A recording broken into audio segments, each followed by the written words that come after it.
Hey everybody, I'm Pastor Lauren. I'm excited to be able to talk to you about the fruit of the Spirit, goodness. It's actually one of my favorites because I think goodness is really all-encompassing of who Jesus is every single day and who he will continue to be for all of eternity. So goodness is really something that I love to talk about. And when I think about goodness, I always start back at the beginning in Genesis 1. And Genesis 1 is really where it starts. God created all these things and he said it was good. In fact, he said that 7 times, it is good.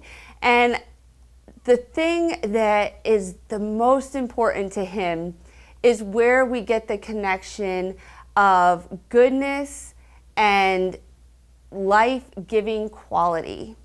And when God created Adam, it says he formed him out of the dust of the earth and he breathed life into him.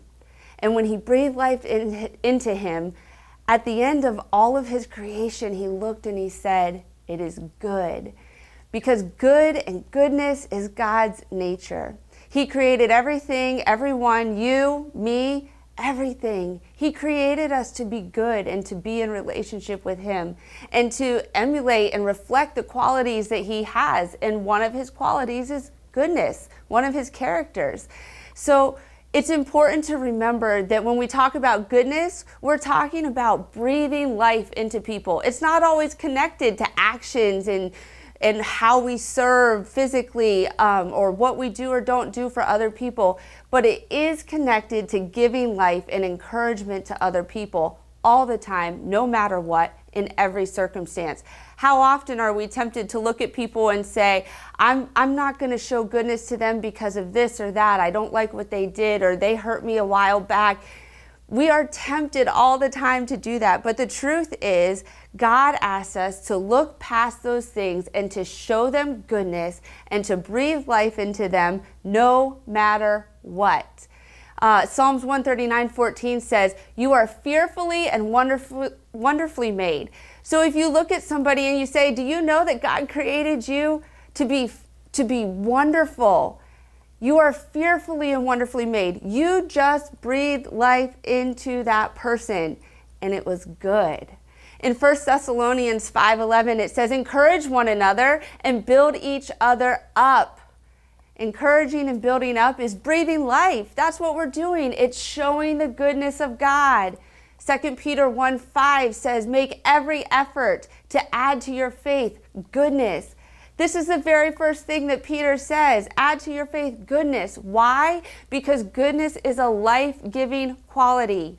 We breathe life into people when we show them goodness, when we show them kindness, when we show them that no matter where they've been or what they've done, that they are loved. We can do that every single day. Paul wraps up Galatians, in Galatians 6, he wraps up by saying, "Therefore, as we have every opportunity, let us do good to all people." I would encourage you to read that in a little bit different way. Therefore, as we have opportunity, let us breathe life into all people. Who are you breathing life into today? During this quarantine, it can be hard, I know. But are you breathing life into your kids? Are you breathing life into your spouse, to your neighbors? Are you showing them the goodness that God showed you? Are you doing that? If you're not, I would really encourage you to be on purpose about showing goodness to those around you and to those in your family especially. Your kids need that grace. Your spouse needs that grace. Your parents need that grace. Show goodness all the time. Goodness is breathing life into other people. So today, my prayer for you is out of Romans 15:5. May God, who gives endurance and encouragement, give you the same attitude and mind as that of Christ Jesus. God will give us the endurance to show goodness. He will give us the endurance to have encouragement in our lives. We will be encouraged by him and through him, and then we can share that goodness and encouragement with other people. Today, consider, are you breathing life into those around you? Are you showing them the goodness of God? We love you here at Morningside, and I hope you have a good week. Bye, everybody.